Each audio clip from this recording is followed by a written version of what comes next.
ઓમ નમોસ્તુ નમોસ્તુ નમોસ્તુ નમોસ્તુ નમોસ્તુ. પ્રણવલોએ શૌત્રિકાળવર્તી અરહંતાણમ.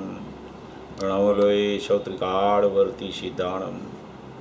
પ્રણવલોએ શૌત્રિકાળવર્તી આયર્યાણમ.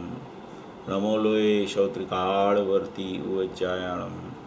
પ્રણવલોએ શૌત્રિકાળવર્તી શવશાહુણમ. ઓંકાર બિંદુ સંયુક્તમ નિત્યમ ધ્યાયંતિ યોગિન. કામદમ મોક્ષદમ ચૈવ ઓંકારાય નમો નમઃ.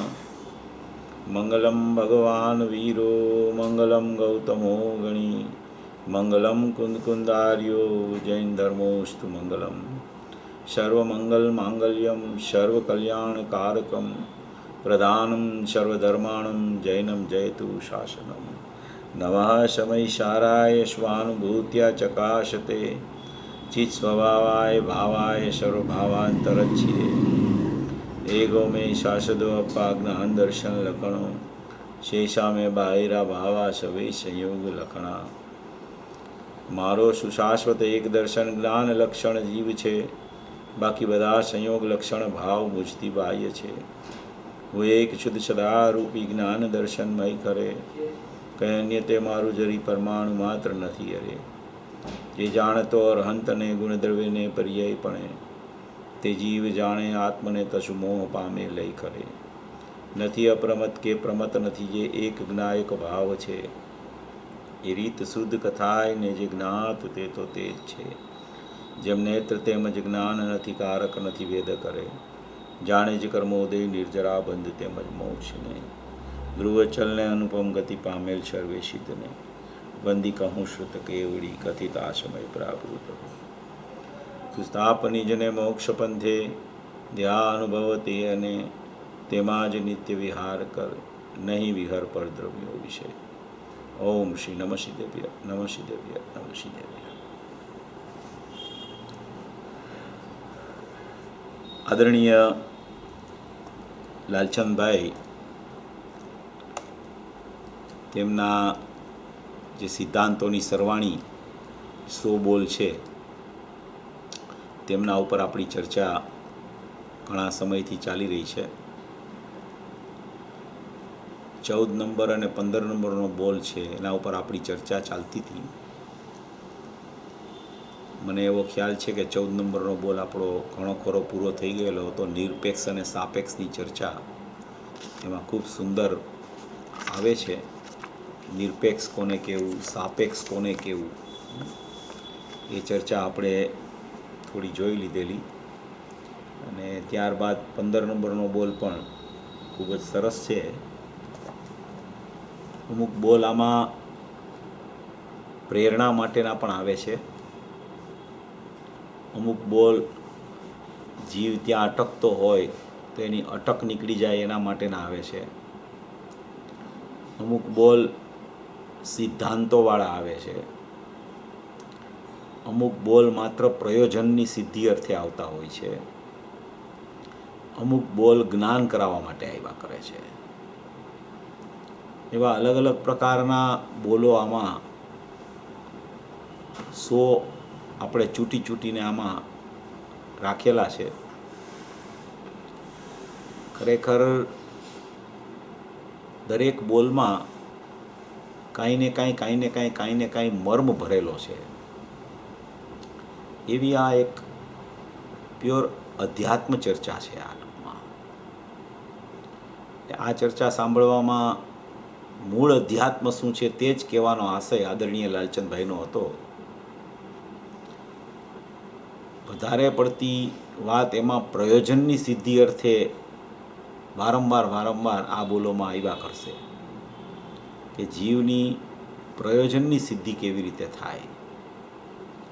કારણ કે જીવ ક્યાંક ને ક્યાંક અટકેલો રહે છે.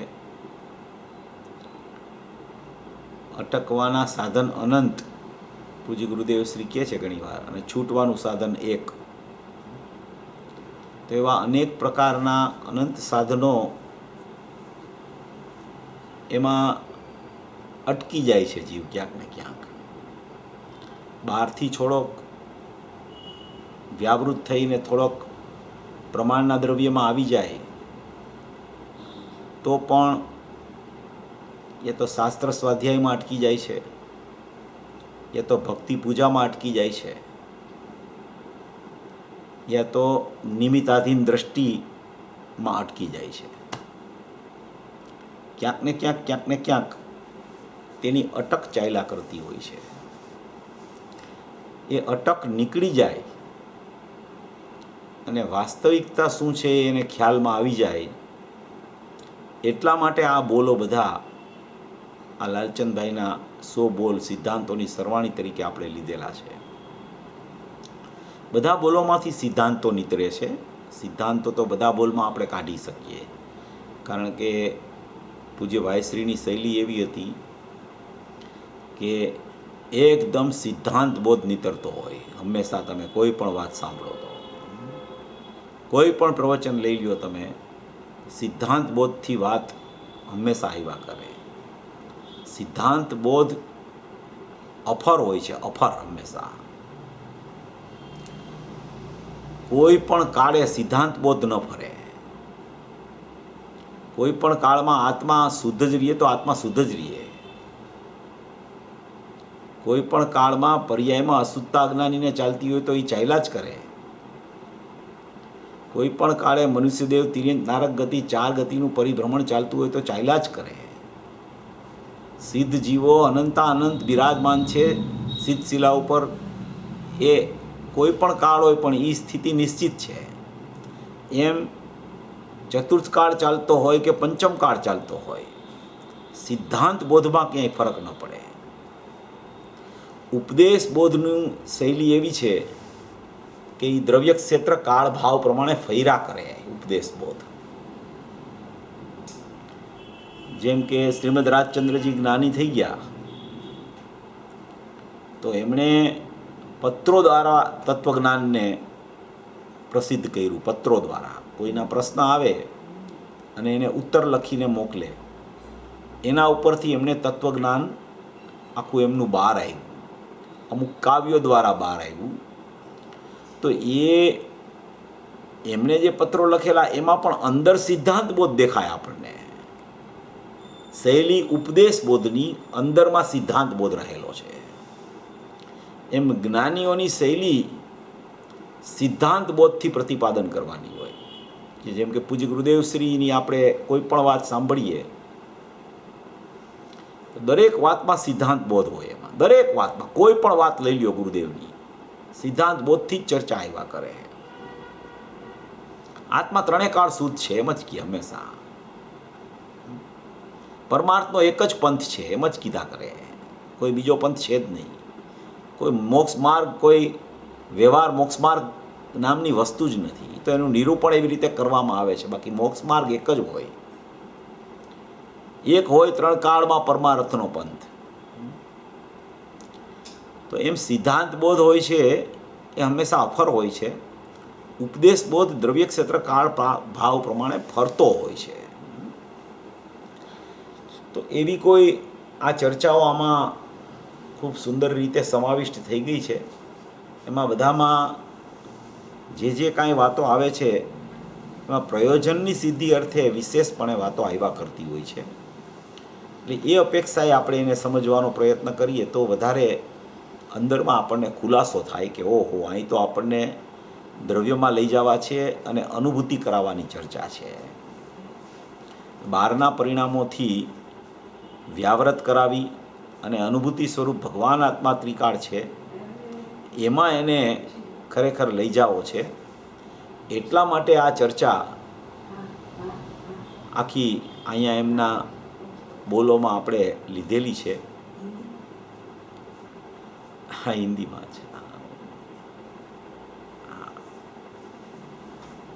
इसलिए ये जो 14 नंबर और 15 नंबर का बोल अपन ने पहले भी लिया था, उसको भी ले रहे हैं अपन थोड़ा फिर से. 14 नंबर का बोल तो बहुत मार्मिक बोल है, समझने लायक है और अंदर में अवधारने लायक है, अंदर में ग्रहण करने लायक है. इतना अच्छा बोल है कि निरपेक्ष और सापेक्ष की चर्चाएं हैं।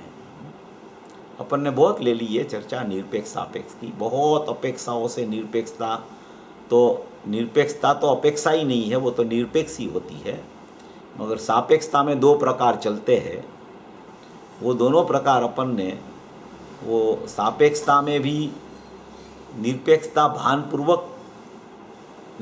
का भानपूर्वक सापेक्षता होती है, उसमें पर्याय अपेक्षा से विचार करें सापेक्षता का, तो उसमें दो प्रकार पड़ते हैं।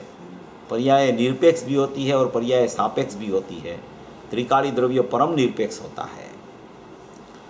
तो ये बोल अपन ने लिया था कि निरपेक्ष का भान के साथ में सापेक्ष का ज्ञान होता है और निरपेक्ष का भान के बिना सापेक्ष का ज्ञान वो अज्ञान होता है। उसका मतलब ये है कि जब तक द्रव्य दृष्टि नहीं होती, जब तक परम स्वभाव त्रिकाल द्रव्य है उसके ऊपर अपनी नज़र नहीं पड़ती, जब तक अहम करके दृष्टि सम्यक नहीं होती और ज्ञान भी सम्यक ज्ञान नाम नहीं पाता, तब तक सब निरपेक्ष का भान के बिना का सापेक्ष का ज्ञान चलता रहता है।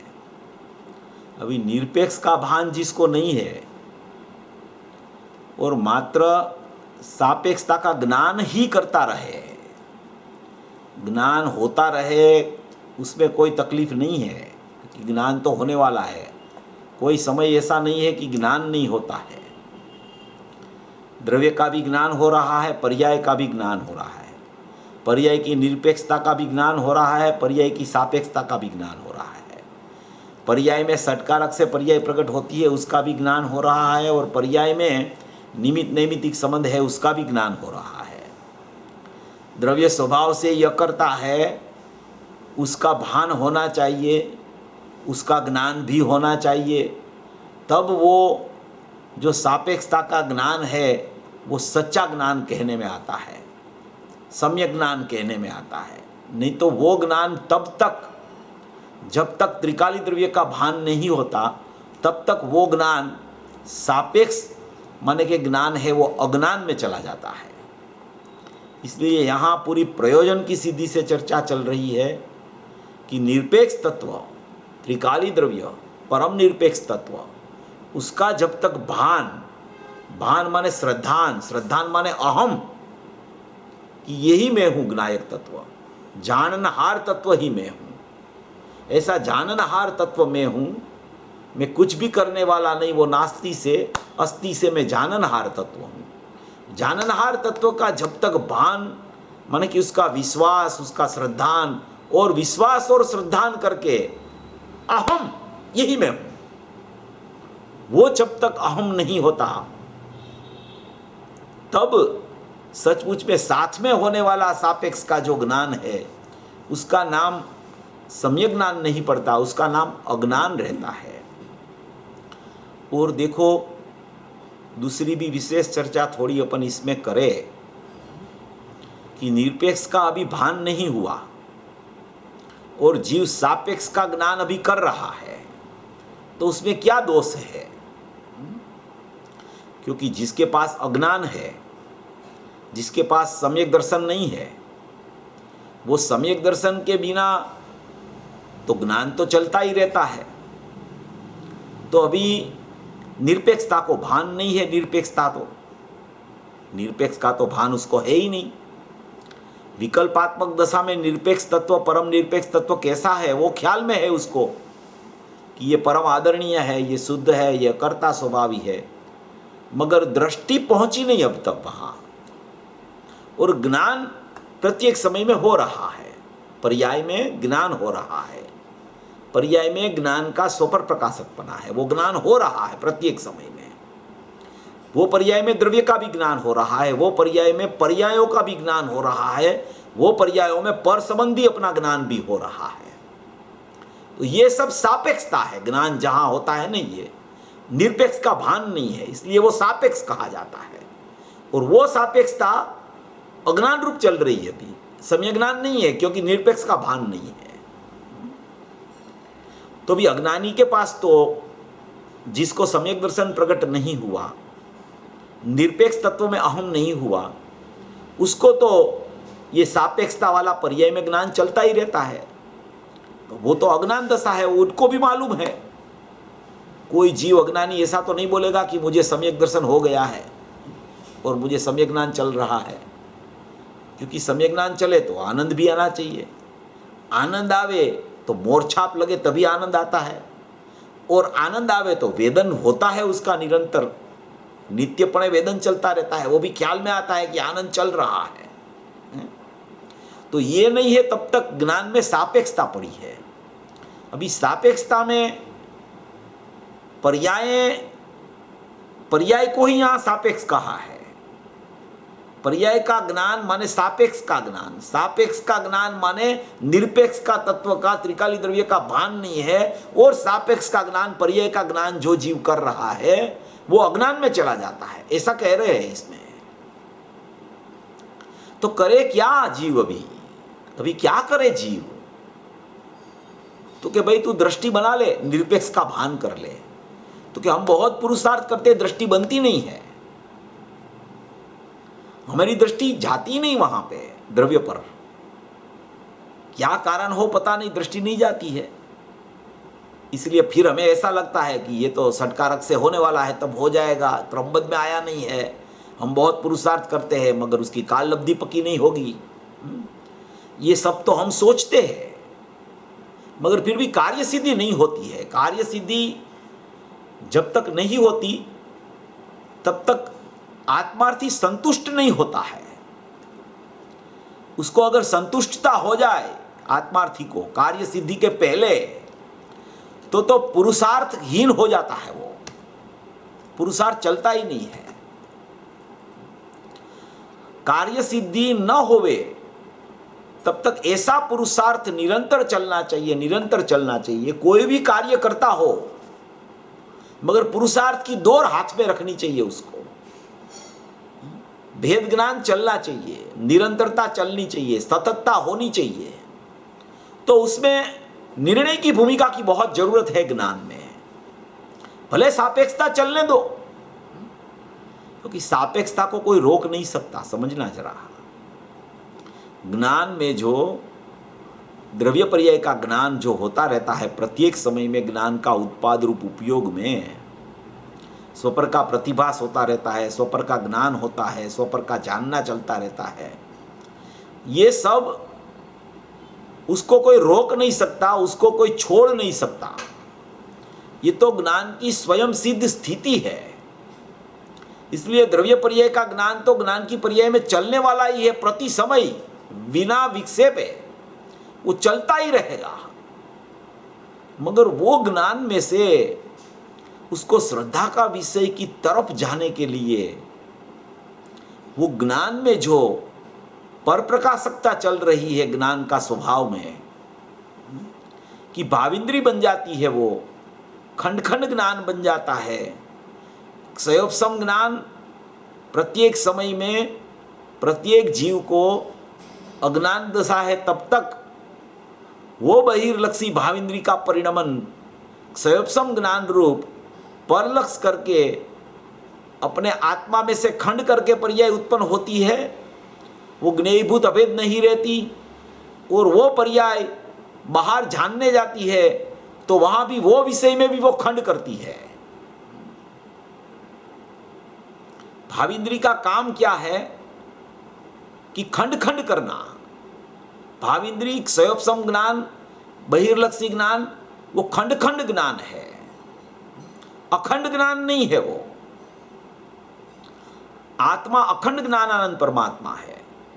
और आत्मा का जो ज्ञान होता है कि जिसको हम आत्मा का ज्ञान कहे, कि जो परिणाम आत्मा को प्रसिद्ध करे वही परिणाम आत्मा के है, जो परिणाम से बंध न हो वो परिणाम आत्मा का है, जो परिणाम में आनंद आवे वो परिणाम आत्मा का है, जो परिणाम से कर्म बंध न हो वो परिणाम आत्मा का है, जो परिणाम आत्मा को कभी न छोड़े वो परिणाम आत्मा का है। वो परिणाम जब तक प्रकट नहीं होता तब तक वो ज्ञायक में से खंड होता है ज्ञान का, वो परिणाम खंडित हो जाता है। वो त्रिकाली द्रव्य को छोड़ता है, इसलिए खंड खंड हो गया ज्ञान। तो खंड खंड ज्ञान हुआ, अखंड को छोड़ के खंड हो गया।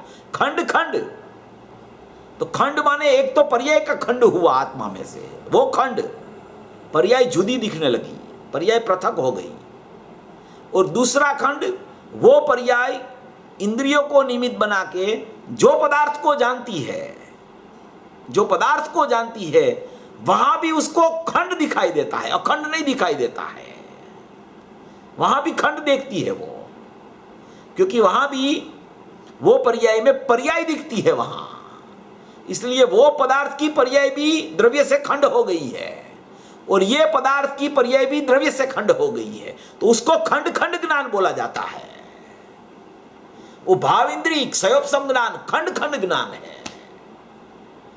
वो भाव इंद्री चलती रहती है प्रत्येक समय में, और वो जो अभिन्न रूप से जो ज्ञान उपयोग रहता था, वो अभिन्न होने पर भी ये भाव इंद्री खंड खंड होती रहती है, इसलिए वो अभिन्न तक ख्याल में नहीं आती उसको। ये एक बहुत डेलिकेट पॉइंट है कि एक ही ज्ञान में उपयोग को और भाव इंद्री को कैसे पृथक जानना, ये बहुत मार्मिकता वाले काम है, बहुत मार्मिकता वाला काम है। ज्ञान एक है, ज्ञान दो नहीं होते हैं। ज्ञान स्वपर प्रकाशक एक होता है, उसके विभाग पड़ जाते हैं अनुभूति के काल में, अतीन्द्रिय ज्ञान और इंद्रिय ज्ञान, स्वसंवेदन ज्ञान और भाव इंद्रिय वाला ज्ञान, वो विभाग पड़ जाता है। अज्ञानी के पास तो ऐसा है नहीं विभाग, तो कि ऐसा नहीं है। अज्ञानी के पास भी ऐसा विभाग है, उसको पता नहीं है वो विभाग का, समझना जरा। विभाग नया नहीं होता है, कभी नया कुछ होता ही नहीं।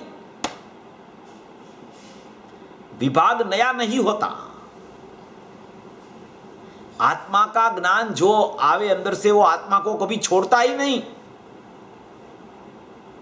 इसीलिए तो बाल गोपाल सबको अनुभूति स्वरूप भगवान आत्मा जानने में आ रहा है, वो तो स्वरूप है उसका। वो ज्ञान में ही, वही ज्ञान जो चल रहा है अंदर में, वो ज्ञान में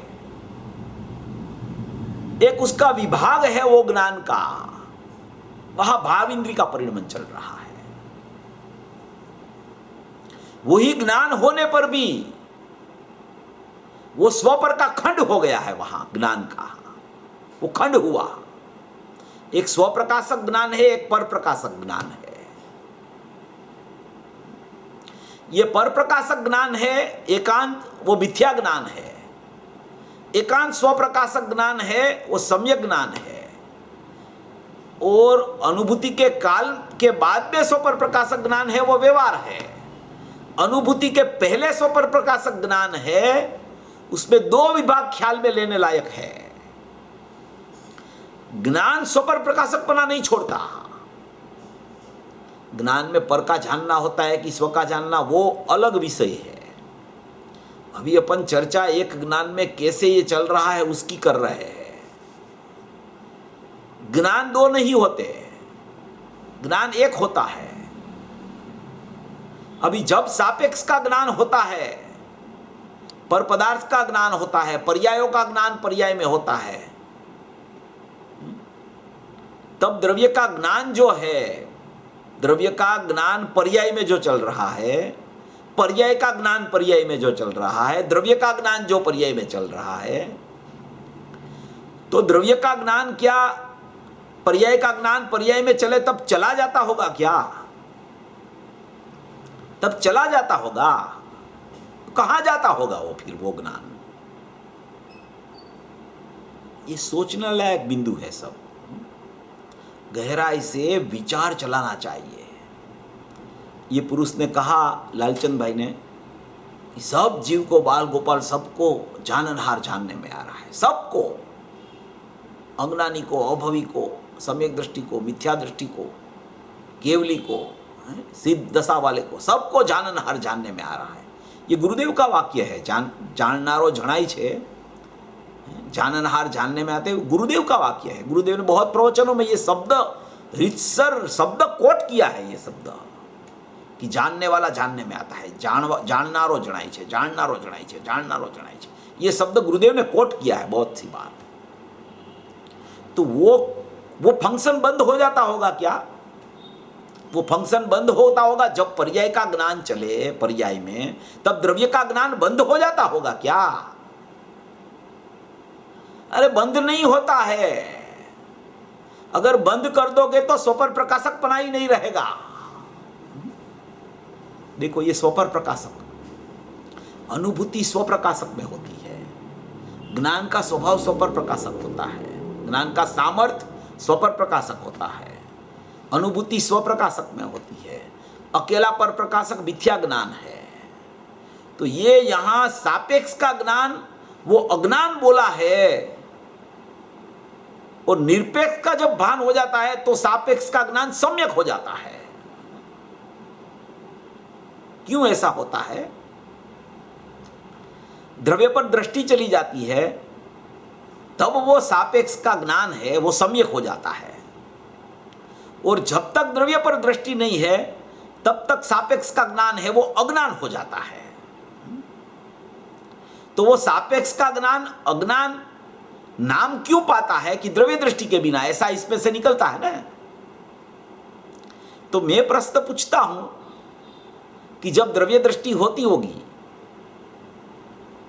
तब ये द्रव्य का ज्ञान पर्याय में होता होगा कि द्रव्य दृष्टि नहीं है तब भी द्रव्य का ज्ञान तो पर्याय में चल रहा है, मगर उसको पता नहीं है कि ये द्रव्य का ज्ञान पर्याय में चल रहा है, इसलिए उसकी दृष्टि द्रव्य पर नहीं जाती है। समझना थोड़ा। एकांत से उसको ऐसा लगता है कि पर्याय का ज्ञान चल रहा है, सापेक्षता वाला ज्ञान चल रहा है, पर का ज्ञान चल रहा है, विभाव का ज्ञान चल रहा है, मोह राग द्वेष का ज्ञान चल रहा है, अज्ञान का ज्ञान चल रहा है। तो ये सब चल रहा है, वो तो सब मिथ्या ज्ञान है। तो मिथ्या ज्ञान के काल में कोई ज्ञान में सम्यकता, माने कि ज्ञान सच्चा ज्ञान कोई है ही नहीं क्या? सम्यक नहीं, सच्चा ज्ञान नहीं है क्या कोई? ये ज्ञान का अंश तो द्रव्य का है, तो उसमें द्रव्य का ज्ञान नहीं होता है क्या? द्रव्य का अंश में द्रव्य का ज्ञान न होवे तो उसको अंश कौन बोले द्रव्य का? भाई अकेला पर्याय का ज्ञान नहीं होता है। जब द्रव्य का ज्ञान होता है उसी समय पर्याय का ज्ञान होता है, उसी को स्वपर प्रकाशक बोला जाता है। और वो स्वपर प्रकाशक में उसकी मान्यता ऐसी हो गई है कि ये बहिर्लक्षी ज्ञान है, ये मिथ्या ज्ञान है, ये भावेंद्री है भावेंद्री, है मिथ्या ज्ञान। इसमें कोई गलत बात नहीं है, ये तो शास्त्र का वचन है, 31 गाथा में आया है। ज्ञान खंड खंड करता है, मगर खंड खंड के काल में वो ज्ञान ने सहारा गलत लिया है। ज्ञान है कि नहीं वहां? और वो ज्ञान स्वभाव का अंश रूप है कि नहीं? स्वभाव का भान नहीं है, इसलिए उसको भावेंद्री कह दिया, इसलिए उसको परलक्षी ज्ञान कह दिया, मिथ्या ज्ञान कह दिया। मगर वो ज्ञान में भी द्रव्य का ज्ञान चल रहा है कि नहीं चल रहा है? माने कि भावेंद्री को यहां अपन सामान्य ज्ञान नहीं सिद्ध कर रहे हैं। भावेंद्री की अलग व्यवस्था है, सामान्य ज्ञान द्रव्य का ज्ञान अलग व्यवस्था है। मगर जब भावेंद्री का परिणमन चलता है तब भी सामान्य ज्ञान निरंतर चलता रहता है, क्योंकि वो ज्ञान में ज्ञानपना मौजूद है। इसलिए सबको द्रव्य का ही ज्ञान हो रहा है। सचमुच में ज्ञान द्रव्य में से आता है, ज्ञान द्रव्य का हो रहा है। द्रव्य के बिना पर्याय में ज्ञान ही नहीं होता। सचमुच ये परिचय भावेंद्रियों का है, परिचय परलक्षी ज्ञान का है, परिचय पर पदार्थों का है। इसलिए वो जल्दी अच्छा लग जाता है कि हाँ ये ज्ञान ऐसा ही है, ये ज्ञान ऐसा ही, ये ज्ञान ऐसा ही। मगर उसमें ज्ञान है भाई, उसमें जानना है भाई, तो वो जानने में द्रव्य का ज्ञान होता है भाई। तो द्रव्य का ज्ञान होता है उस काल में, जो समय भावेंद्री चल रही है उस काल में द्रव्य का ज्ञान हो रहा है। ये ख्याल में जब आता है तब वो ज्ञान में द्रव्य ख्याल में आने लगता है। तब द्रव्य ख्याल में आता है, तब वो दृष्टि ज्ञान पर से छूट के द्रव्य पर चली जाती है। तब निरपेक्ष का भान होता है। ये निरपेक्ष का दृष्टि वहां गई, तब ये ज्ञान को सचमुच में सम्यक ज्ञान बोला जाता है। तब वो सापेक्ष का ज्ञान में सम्यक ज्ञान प्रकट होता है। ज्ञान तो था ही, ज्ञान तो था ही, वो अज्ञान नहीं था। अज्ञान तो भाविंद्री में है। उस समय भी यहां ज्ञान चल रहा है, द्रव्य का ज्ञान, द्रव्य का ज्ञान, द्रव्य का ज्ञान, द्रव्य का ज्ञान। वो ज्ञान अंश है, वो छूटता नहीं कभी। अगर वो छूट जाए ना तो कोई जीव ज्ञानमय ही न रहे, सब जीव जड़मय हो जाए, जीव जड़ हो जाए। वो ज्ञान छूट जाए, द्रव्य का ज्ञान छूट जाए तो ज्ञान की पर्याय भी न रहे और द्रव्य भी न रहे, तो सब जीव जड़ हो जाए।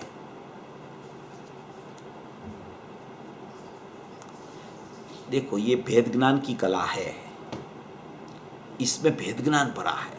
ये भेद ज्ञान यहां से चालू होता है। भेद ज्ञान से गर्भित सुत्ता आती है। क्या? भेद ज्ञान से गर्भित सुत्ता आ जाती है। गर्भित सुत्ता माने क्या? कि भेद ज्ञान जब चालू होता है ना, ऐसा ज्ञान से ज्ञान का भेद ज्ञान, ये ज्ञान से ज्ञान का भेद ज्ञान है। बोल तो ये है कि निरपेक्ष का भान जब होवे तब सापेक्ष का ज्ञान सम्यक होता है। निरपेक्ष का भान के बिना सापेक्ष का ज्ञान अज्ञान है। मगर निरपेक्ष का भान करे कैसे? तो कि दृष्टि कर लो द्रव्य के ऊपर कि मैं शुद्ध हूं, मैं अखंड हूं, मैं ध्रुव हूं। ये भी बराबर है, हो सकती है ऐसे भी दृष्टि, नहीं होती ऐसा नहीं है। ये तो गुरुदेव के वचन है, बहुत ऐसे। गुरुदेव के वचन तो टंकोत्कीर्ण होते हैं, यहाँ अपने हृदय में विराजमान है गुरुदेव। तो दृष्टि ऐसे हो सकती है, मगर होती नहीं है तो क्या करना? तो क्या ज्ञान से ज्ञान का भेद ज्ञान करना। जब तक ज्ञान से ज्ञान का भेद ज्ञान नहीं करोगे तब तक दृष्टि द्रव्य तरफ जाने के लिए जवाब नहीं देगी। एकांत से अज्ञानी के पास मात्र भाविंद्री ही है और कुछ नहीं है, ऐसा नहीं होता है। उसके पास साधन मौजूद है, उसके पास लक्षण मौजूद है। बहुत लोग प्रश्न करते थे आदरणीय लालचंद भाई को कि आप कहते हो कि आपके पास तो इंद्रिय ज्ञान ही है, इंद्रिय ज्ञान पर को जानता है,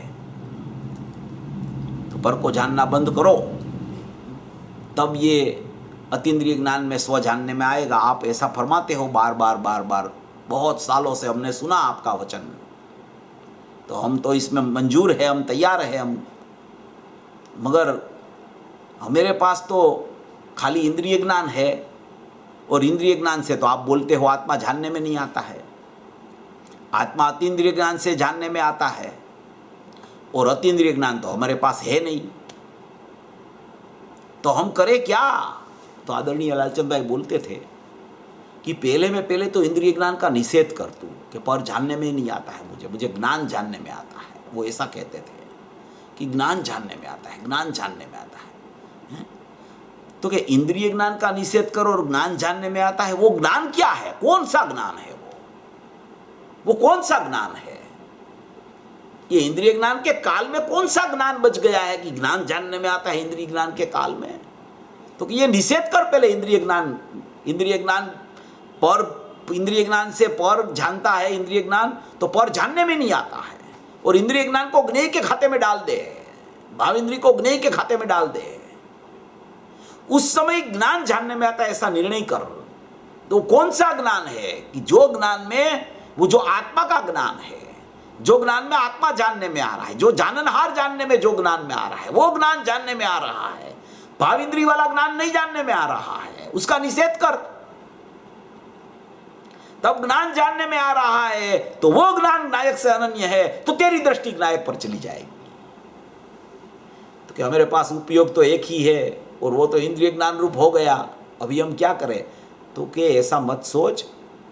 इंद्रिय ज्ञान रूप जो उपयोग हुआ है वो विशेष ज्ञान है, वो क्षयोपशम ज्ञान है, वो भाव इंद्रिय है, वो परलक्षी ज्ञान है। उस समय तेरे सामान्य ज्ञान में अनुभूति स्वरूप भगवान आत्मा जानने में निरंतर आ रहा है, वो ज्ञान जानने में आ रहा है। वो ज्ञान अंश रूप ज्ञान है, लक्षण रूप ज्ञान है, स्वाभाविक ज्ञान है। वो सचमुच में ज्ञेयभूत अभेद वाला माने कि ज्ञान वर्त रहा है। ऐसी एक स्थिति जीव के पास बच गई है। वो ज्ञान में द्रव्य का भी ज्ञान और पर्याय, इंद्रिय ज्ञान रूप पर्याय चल रही है, पर्याय में इंद्रिय ज्ञान, उसका भी ज्ञान होता है यहां। वो ज्ञान में उसको ज्ञान बोला जाता है। वो ज्ञान में ख्याल आता है कि मेरे को ज्ञायक जानने में आता है, तो ये ज्ञेय जानने में आता है, वो निकल जाएगा और ज्ञायक जानने में आ जाएगा, तो दृष्टि चली जाएगी द्रव्य के ऊपर। तब निरपेक्ष का भान होगा, तो सापेक्ष का ज्ञान को सम्यक ज्ञान कहा जाएगा। ऐसी थोड़ी ये इसमें रमत, ये भेद ज्ञान की है इसमें, ये बोल में। ये निरपेक्ष और सापेक्ष में बहुत निकल सकता है, बहुत निकल सकता है। भेद ज्ञान ऐसा चालू होता है ना, तो मिथ्यात्व, श्रद्धा में मिथ्यात्व गलने लगता है, गलने लगता है।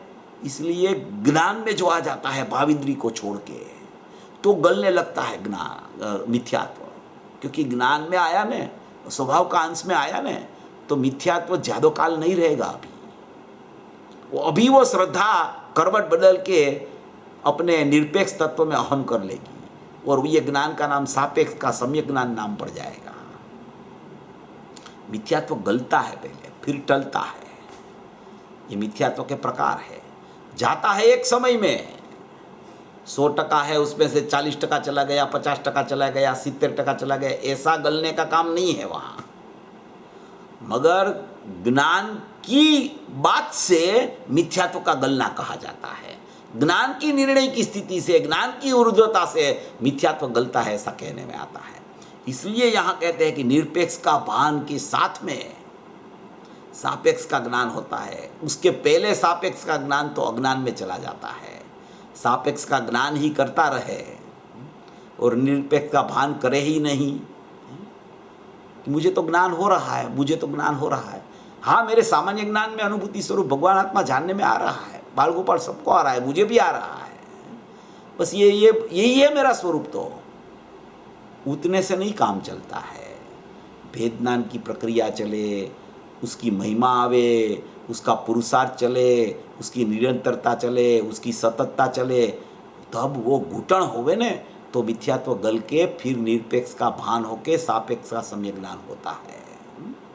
तो ऐसे ये ज्ञान और श्रद्धा के बहुत प्रकार है। जब वो दोनों मिल जाते हैं न, तब मध्यस्थता चालू हो जाती है। वो मध्यस्थता में अनुभूति सहज में हो जाती है।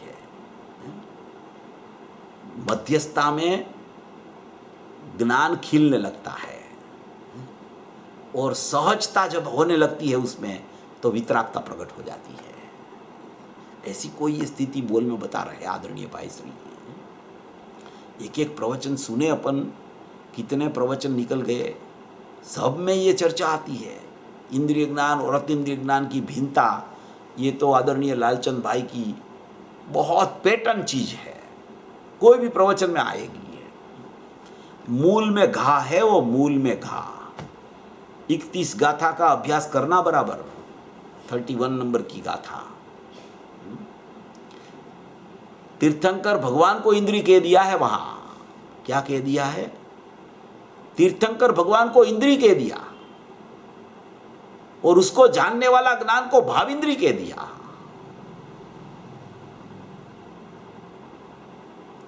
तीर्थंकर भगवान तो सर्वज्ञ है,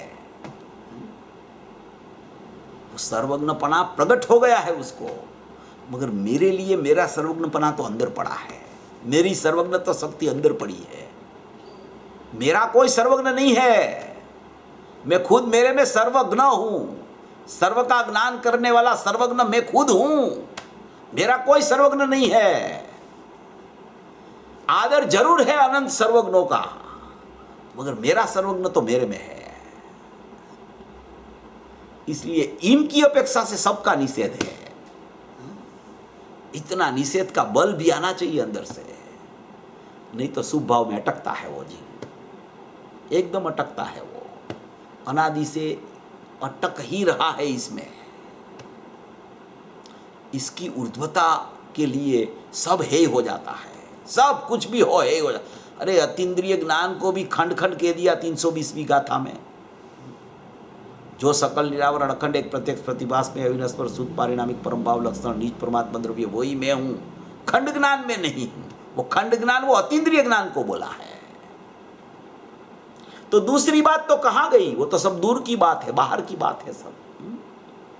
तो ये सब ये बोल में बहुत सी चर्चाएं हैं। निरपेक्ष का भान के साथ में सापेक्ष का ज्ञान होता है, मगर निरपेक्ष का भान बिना सापेक्ष का ज्ञान अज्ञान है।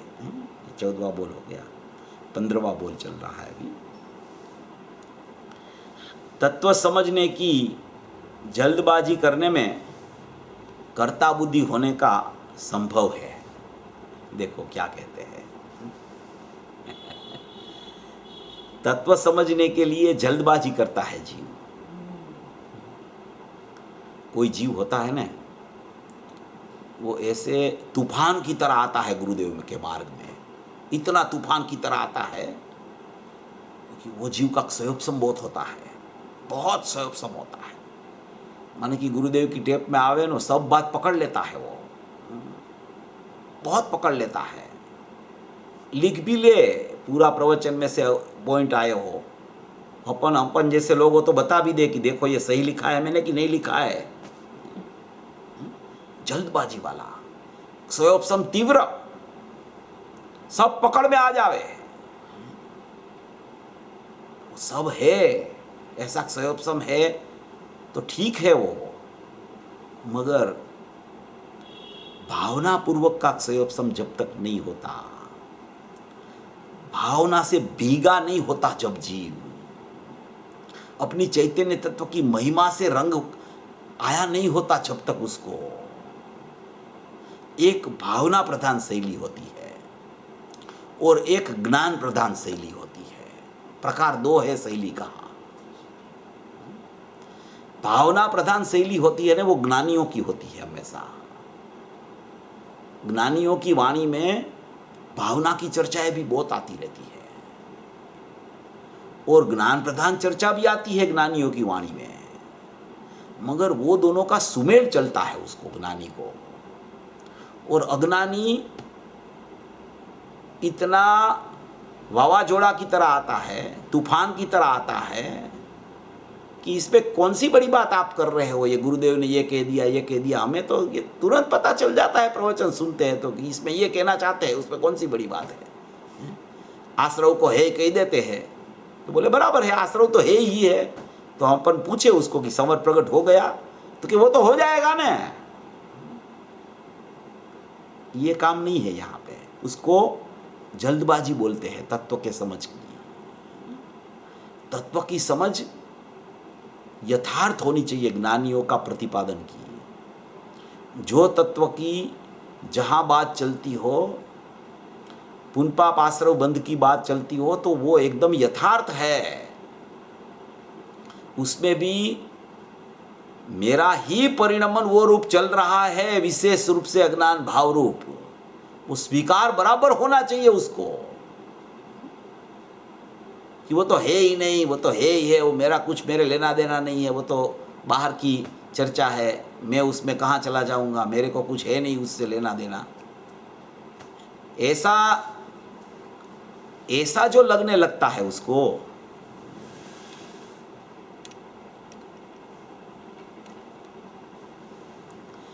ऐसा लगने लगता है उसको, और संवर निर्जरा मोक्ष की चर्चा आवे। ચેતન ભાઈ આપનો અવાજ નથી આવતો। संवर निद्रा मोक्ष की चर्चा आवे, पुनपाप आश्रव बंध की चर्चा आवे, तो वो गुरुदेव से सुन लिया हो कि आश्रव असुचि है, मेल है, दुख का कारण है, तो उसको तो उड़ा ही देवे। और संवर निद्रा मोक्ष को कहीं गुरुदेव ने पर द्रव्य अद्रव्य कह दिया हो त्रिकाली द्रव्य की अपेक्षा से, तो उसको प्रकट करने की भावना ही न करे और वो है ही है ऐसा करता जाए, और मैं तो एक त्रिकाली द्रव्य ही हूँ। बात बराबर पकड़ी है गुरुदेव की, उसने करना तो उसी को वही है, मगर ये जल्दबाजी से एकदम निषेध करके चला जाता है, तो वो जल्दबाजी में कर्तृत्व बुद्धि बहुत होती है कि मैं तो ये सब कर लूँगा, उसमें कौन सी बड़ी बात है, तो बहुत छोटी बात है, इसमें क्या इतना बड़ा है, मैं तो इतना बाहर का व्यापार करता हूँ, बिजनेस चलाता हूँ, 500-700 मानस तो मेरे यहाँ काम करते हैं, सब मेरा पूरा चल रहा है मेरा कार्य, उसमें ये सब तो मुझे तुरंत पता चल जाता है, गुरुदेव बोलते हैं तो हैं? ये जल्दबाजी वाला काम है। पहले तो अंदर से भीगना चाहिए, अंदर से कि मेरे को आत्मा चाहिए और मैं आत्मा हूँ, मैं आत्मा हूँ और मेरे को आत्मा चाहिए। ये विरोधी बात लगती है मगर दोनों एक साथ में चलती है, ये कि मैं आत्मा हूँ और मुझे आत्मा चाहिए।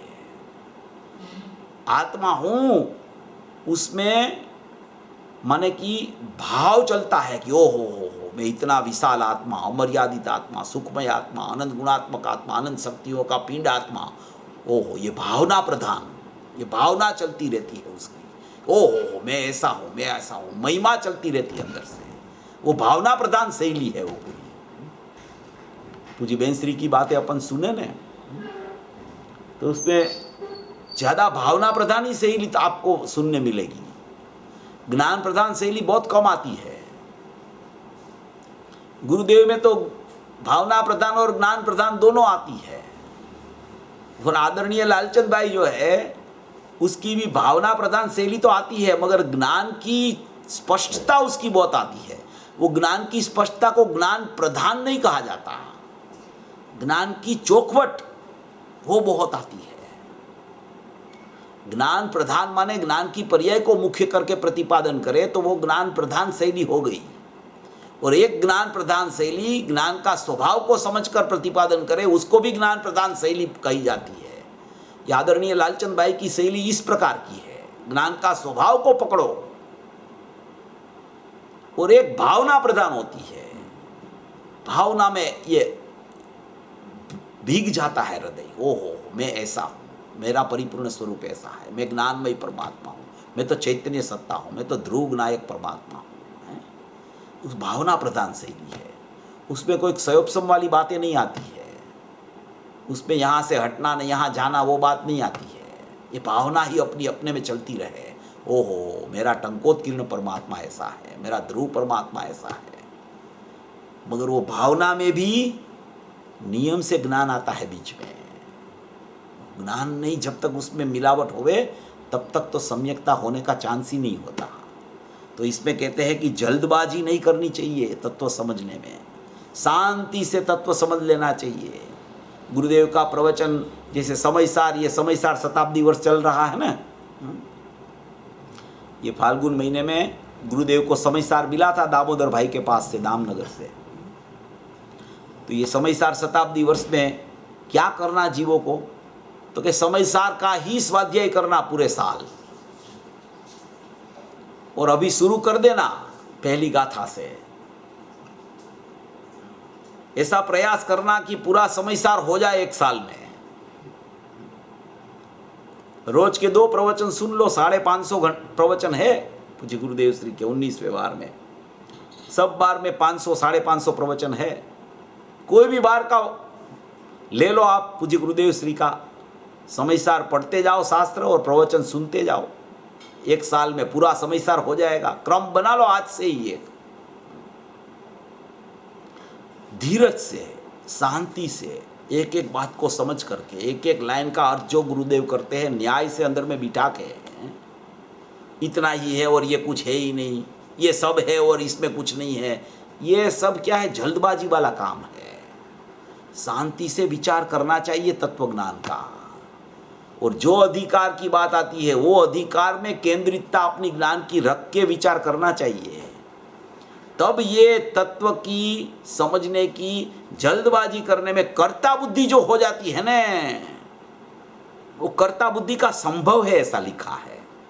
सबको कर्ता बुद्धि नहीं होती, मगर जल्दबाजी बहुत करने लगता है, समझ के बिना की जल्दबाजी जो होती है उसमें कर्ता बुद्धि हो जाती है। ये आदरणीय भाई की 2 बात बहुत आती है, कर्ता बुद्धि और ज्ञाता बुद्धि, ये 2 शब्द बहुत आते हैं। ये दोनों शब्द भी गुरुदेव के हैं। कर्ता बुद्धि तो गुरुदेव ने बहुत बार लिया है शब्द, ज्ञाता बुद्धि कोई कोई जगह पे आया है, कर्ता बुद्धि तो बहुत बार आया है। ज्ञाता बुद्धि बहुत सी गाथाओं में आई है, सेटिका की गाथा में है, छठी गाथा में भी है, 373 से 382 गाथा में है, वो उसमें सब में आती है ज्ञाता बुद्धि का प्रकरण, 390 से 304 404 में है। तो जल्दबाजी करने में कर्ता बुद्धि होने का संभव है और प्रमाद करने में निराश होने का संभव है। प्रमाद, आलसी हो जाता है जीव।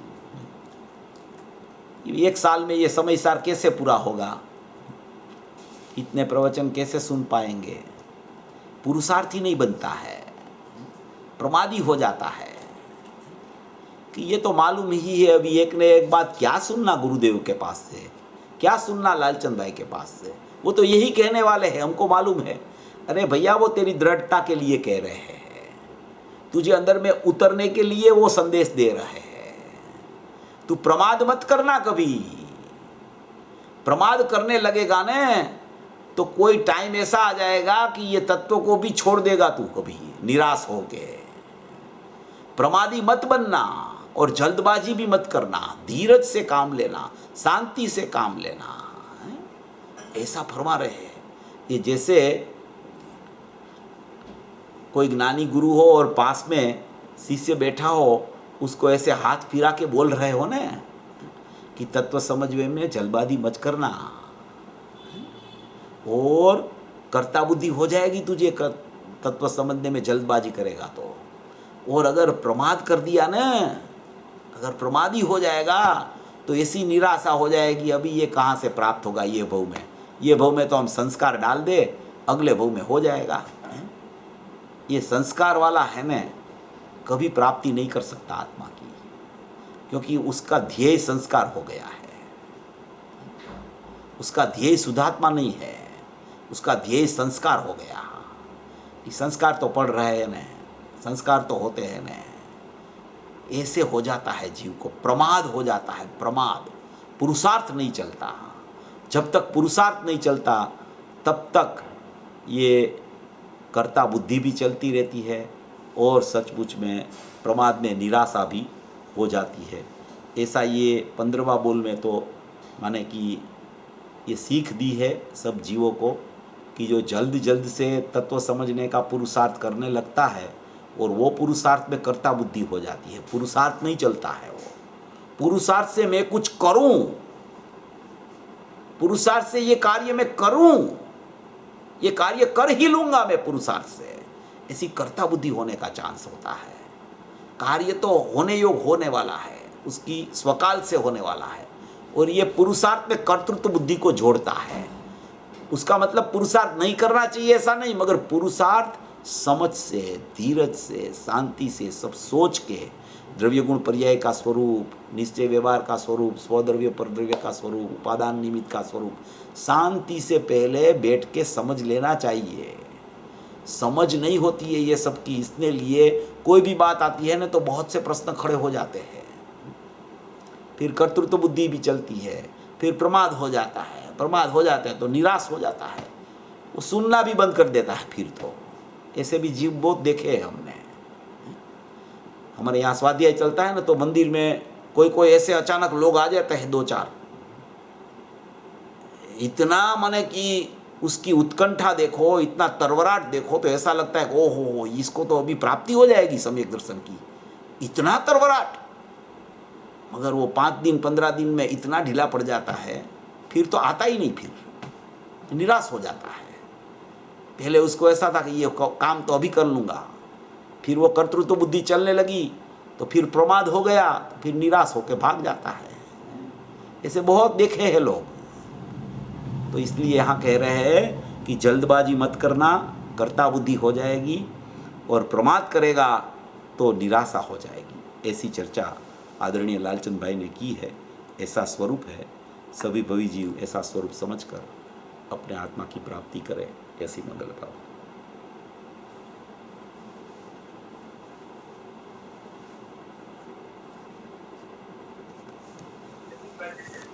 પેટેલને પ્રશ્ન છે?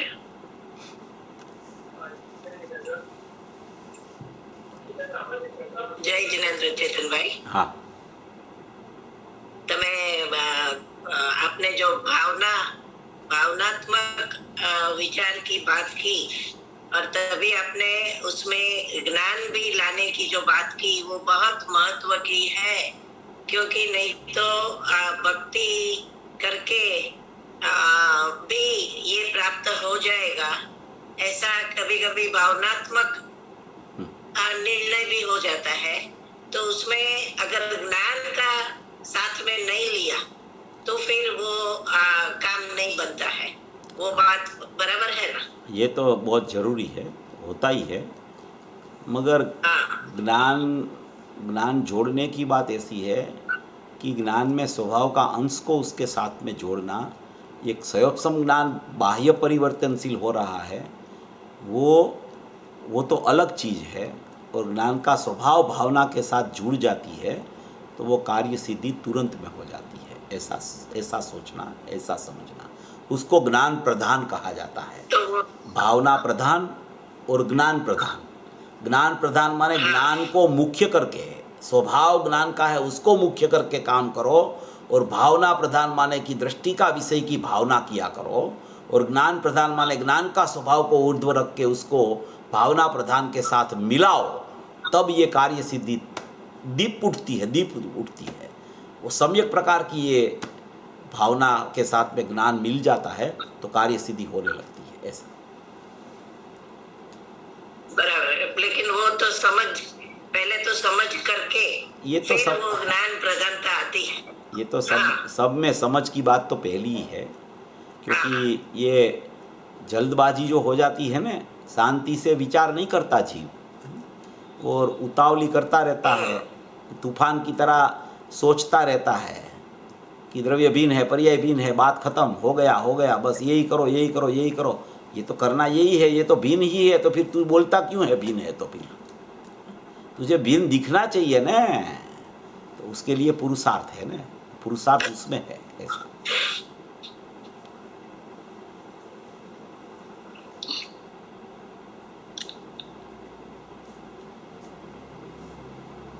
તેને પ્રશ્ન હોય ઉષાબેન, તમે કેટલો બચ્યો છો? ઓકે, આમાં તો અહીંયા પર્યાયની અપેક્ષા, રાઈટ? તમારો અવાજ ન આવ્યો, તમે પહેલાં શું બોલ્યા ને ખબર નથી મને, ફરીથી બોલો ને તમે. સોરી ભાઈ, હા હવે ફરી કહું છું, પૂછું છું કે આપણે તમે કહ્યું ને 320 ગાથામાં અતીન્દ્રિય જ્ઞાન ખંડ ખંડ કયું છે, હા તો અહીંયા પર્યાયની અપેક્ષા, બરાબર? પર્યાયની અપેક્ષા ની વાત ને? हाँ, एकदम अतीन्द्रिय ज्ञान, खंड ज्ञान वो मैं नहीं हूँ ऐसा बोला ना, वो खंड ज्ञान, वो अतीन्द्रिय ज्ञान को खंड ज्ञान कहा है वहाँ।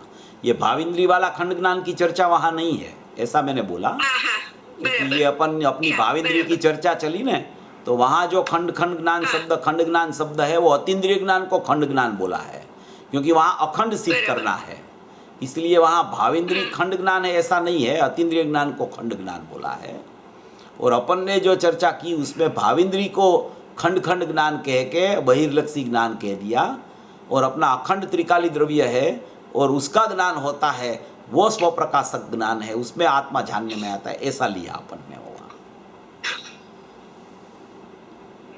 ને ભાઈ ભાવેન્દ્રિય જ્ઞાનમાં એટલે હું પરમાત્મા છું એ વિકલ્પ આવ્યો, એ વિકલ્પનો બી એનો ખ્યાલ બી વર્તમાન જ્ઞાન અખંડ છે, નિર્વિભાગ પર્યાય છે, એમાં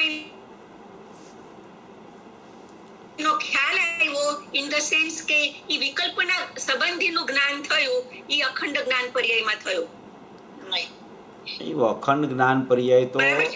अखंड ज्ञान पर्याय तो सम्यक ज्ञान की पर्याय को बोली जाती है। अखंड ज्ञान पर्याय तो जो आत्मा को छोड़ती ही नहीं कभी, ऐसा सम्यक ज्ञान हुआ, उसको अखंड ज्ञान पर्याय बोला जाता है। और जो ऐसा विकल्पात्मक दशा चलती है उसका ज्ञान जो होता है वो तो अपना ज्ञान सामान्य है, उसमें पता चलता है कि ये विकल्पात्मक ज्ञान ये मेरा बहिर्लक्षी भाविंद्री में हो रहा है, ऐसा सामान्य ज्ञान में ख्याल आता है, जो सामान्य ज्ञान आत्मा से अनन्य रहता है। और ऐसा भेद हो जाए दो ज्ञान का, तो वो ज्ञान में आत्मा जानने में आ जाए, तब उसको अखंड ज्ञान बोला जाता है। ऐसा इस तरीके से। હા, એટલે ભાઈ અહીંયા લક્ષ સ્પષ્ટ નથી એટલું જ છે ને. આમ તો એટલે વિકલ્પનું બી જ્ઞાન છે, એ તો ભ્રાંતિ છે કે મને વિકલ્પનું જ્ઞાન થયું. એકચ્યુઅલી જ્ઞાનનું જ્ઞાન થયું છે ત્યારે પણ એ ત્યાં ખ્યાલ નથી. ज्ञान का ज्ञान होता है खरेखर, मगर विकल्प का भी ज्ञान होता है, भ्रांति नहीं है वो। विकल्प का भी ज्ञान स्वपर प्रकाशक पर्याय में होता है। कोई ऐसा कहे कि विकल्प का ज्ञान ही नहीं होता है तो ऐसा नहीं है, तो कोई जीव अज्ञानी ही नहीं होगा कभी। विकल्प का ज्ञान भी होता है, स्वभाव का ज्ञान भी होता है। विकल्प का ज्ञान का आदर करता है जीव और स्वभाव का ज्ञान को तब तिरोभूत कर देता है, इसलिए वो अज्ञानी बन जाता है। और जब वो स्वभाव का ज्ञान को आविर्भूत करता है, सामान्य ज्ञान को आविर्भूत करता है, तो विकल्पात्मक ज्ञान, ज्ञेयाकार ज्ञान तिरोभूत हो जाता है नहीं ऐसा नहीं है। अगर विकल्प का ज्ञान न होता हो तो विकल्प है वो पता ही न चले। वो जो आप बोलते हो ने, वो आप बोलते हो, वो प्रयोजन सिद्ध करने के लिए ऐसा भी बोला जाए कि विकल्प का ज्ञान ही नहीं होता, आत्मा का ही ज्ञान होता है। ज्ञान में कहाँ विकल्प है, तो विकल्प का ज्ञान होवे, ये अलग बात है। मगर वो विकल्प का ज्ञान होता है, प्रति समय होता है, ऐसा नहीं होता है ऐसा। હા, એટલે મારો એ રીતે હતો પ્રશ્ન, પણ સાથે સાથે એટલે વિકલ્પનું જે થયું જ્ઞાન એ પર પ્રકાશક રીતે થયું છે, એ રીતે વિકલ્પનું જ્ઞાન પણ થયું છે. ये बराबर बराबर, ये ठीक है, बराबर. બરાબર. યા, થેન્ક યુ. ચેતનભાઈ, મારો પ્રશ્ન એ હતો કે તમે વાત કરી કે ગુરુદેવની જ્યારે વાત કરતા હોય ત્યારે ભાવના પ્રધાન બી હોય છે અને જ્ઞાન પ્રધાન બી હોય છે. એમાં સામાન્ય જ્ઞાનનો એમનો મુખ્યતા હોય છે. પણ જ્યારે તમે બીજું કીધું કે લાલચંદભાઈની જે કહેવાની શૈલી છે એમાં જ્ઞાન પ્રધાન નથી હોતું પણ જ્ઞાનની સ્પષ્ટતા હોય છે, એ કઈ રીતે જુદું પડે છે? અંતર શું પડ્યું? कहने का आशय ये है कि लालचंद भाई ने जो ज्ञान प्रधान माने कि जो सयोपसम ज्ञान वाली चर्चा है नहीं की है ज़्यादा, मगर ज्ञान जो सामान्य ज्ञान है, जो ज्ञान में आत्मा जानने में आता है, जो ज्ञान में ज्ञायक जानने में आता है, वो ज्ञान को प्रधान करके मानी मुख्य करके उसको ऊर्ध्व करके चर्चा ज़्यादा की है। क्योंकि वो ज्ञान है वो कभी माने कि परलक्ष्य नहीं करता, वो भाविंद्री रूप नहीं होता, वो सचमुच में आत्मा को नहीं छोड़ता। इसलिए वो ज्ञायक और ज्ञान की ऐसी चर्चा वो लालचंद भाई के प्रवचनों में ज़्यादा आती रहती है, क्योंकि वो भावना प्रधान में जाननहार की चर्चा आती है और ज्ञान का प्रधानता करके, सामान्य ज्ञान की प्रधानता को मुख्य करके उसकी सामान्य उपयोग में अनुभूति स्वरूप भगवान आत्मा उपयोग में उपयोग है, उसकी चर्चा ज़्यादा आती है। इसलिए वो भावना प्रदान के साथ में ज्ञान प्रदान की चर्चा भी उसकी आती है, ऐसा कहने का आशय है उसमें। એટલે એમને પણ જ્ઞાન પ્રધાન જ ગણાય. તમે એમ કીધેલું કે એમનું જ્ઞાન પ્રધાન નથી હોતું, લાલચંદભાઈનું પણ જ્ઞાનની મુખ્યતાથી વાત કરે છે. એટલે એનો अर्थ એમ છે કે જ્ઞાન પ્રધાનના બે પ્રકાર મેં પાડ્યા. એક જ્ઞાન પ્રધાનમાં જ્ઞાનને પ્રધાન કરીને, જ્ઞાનને મુખ્ય કરીને, જે ઉપયોગ લક્ષણને મુખ્ય કરીને ચર્ચા આવે એને લાલચંદભાઈમાં વધારે આવે છે. અને બાકી બીજામાં જે જ્ઞાન પ્રધાન શૈલીઓ આવે એ રીતની શૈલી લાલચંદભાઈની નથી, એમ મારું કહેવાનો આશય છે. અચ્છા, ઓકે, સરસ. ચેતનભાઈ, આજે આપણે ઉતાવળની વાત કરી ને, હા, એટલે મને એમ લાગે છે કે આપણે યુગલજી કહેતા હતા ને કે આમાં બહુ વિસ્તારની જરૂર નથી પણ ઊંડાણની જરૂર છે. સાચી વાત છે. એટલે હા, વિસ્તાર જે લઈએ આપણે અને ઊંડાણમાં ન જઈએ, ચિંતન મનન ના કરીએ, ખૂબ સાંભળીએ, એ જાતની વાત છે ને. બરાબર છે. ખાલી સાંભળ્યા જ કરે અને ગુરુદેવ કહે છે ને કે વાંચે પણ નહીં, કરે વિચાર, તે સમજે નહીં સગડો સાર. શું આ એ જ વાત છે આ કે સાંભળ્યા તો ખરે, તો એણે તો અંદર સયોપસમના ધારણા જ્ઞાનમાં થોકડા ભેગા કરી લીધા છે, પણ પછી એનું પૃથ્થકરણ ન કરે, એની વિચારધારા ન કેળવે, એમાં ઊંડાણ ન કરે, એની સૂક્ષ્મતાનો ખ્યાલમાં આવે, તો પછી એ સાંભળેલું તો કંઈ કામનું જ નહીં ને. કારણ કે સાંભળ્યા તો કરે છે પણ એનો વિચાર તો કરતો જ નથી જીવ. વિચારની બહુ જરૂર છે, ચિંતન મનનની બહુ જરૂર છે, ઊંડાણની ને સૂક્ષ્મતાની બહુ જરૂર છે આ માર્ગમાં. હું તો ત્યાં સુધી કહું છું, એક પ્રવચન ગુરુદેવનું સાંભળો, એક પ્રવચન, અને એના ઉપર તમે 3-4 કલાક વિચાર કરો ને, એમાં પોઈન્ટ આવ્યા હોય એના ઉપર, ત્યારે તમને થોડુંક સમજાય એવું છે, થોડુંક સમજાય ત્યારે. એટલી ગુરુદેવના પ્રવચનની ગંભીરતા હોય છે. આદરણીય લાલચંદભાઈના પ્રવચનોમાં પણ એવી ગંભીરતા હોય છે. એમાં તો વિષય જ એ ટાઈપના આવતા હોય કે એકદમ સૂક્ષ્મતાવાળા આવતા હોય. ગુરુદેવમાં તો આવે જ, એ તો પ્રશ્ન જ નથી કાંઈ ગુરુદેવનો તો, પણ ગુરુદેવનું સર્વાંગી હોય બધું. અને લાલચંદભાઈની તો મૂળ વાત જ આવ્યા કરે. હવે એમાંથી તમારે રસ ખેંચવો જોઈએ. તમારો ચૈતન્ય રસ તમને કેવી રીતે મળે? आपको कैसे चैतन्य रस मिल जाए, वो खींचना चाहिए उसमें से. वो खींचना आ गया तो काम हो जाता है. ऐसा बातें तो बहुत है जिनागम में. शास्त्र सब व्यवहार से भरे पड़े हैं. अगर व्यवहार नहीं होता तो शास्त्र लिखा ही नहीं जाता. उसमें से निश्चय निकालना चाहिए जीव को, तब कार्य सिद्धि होती है. ऐसा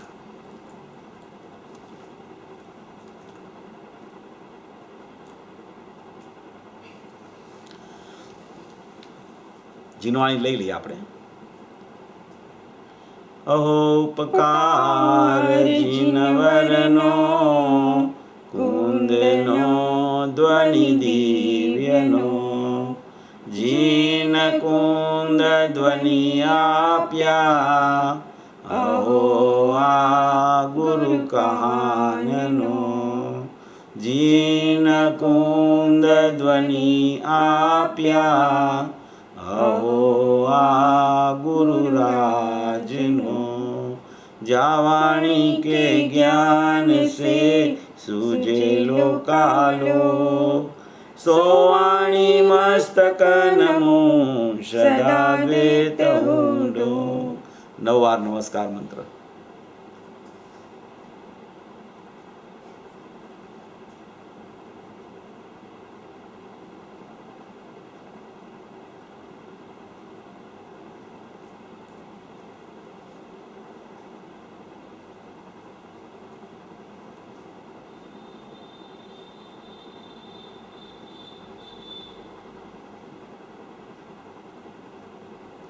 नमो अरियंताणं नमो सिद्धाणं नमो ऐर्याणं नमो उवचयणं नमो लोय सोवसावणं. नमो अरियंताणं नमो सिद्धाणं नमो ऐर्याणं नमो उवचयणं नमो लोय सोवसावणं. नमो अरियंताणं नमो सिद्धाणं नमो ऐर्याणं नमो उवचयणं नमो लोय सोवसावणं. नमो अरियंताणं नमो सिद्धाणं नमो ऐर्याणं नमो उवचयणं नमो लोय सोवसावणं. नमो अरियंताणं नमो सिद्धाणं नमो ऐर्याणं नमो उवचयणं नमो लोय सोवसावणं. नमो अरियंताणं नमो सिद्धाणं नमो ऐर्याणं नमो उवचयणं नमो लोय सोवसावणं. नमो अरियंताणं नमो सिद्धाणं नमो ऐर्याणं नमो उवचयणं नमो लोय सोवसावणं. नमो अरियंताणं नमो सिद्धाणं नमो ऐर्याणं नमो उवचयणं नमो लोय सोवसावणं. बोलो बोलो छिनवाणी मातनो जय हो.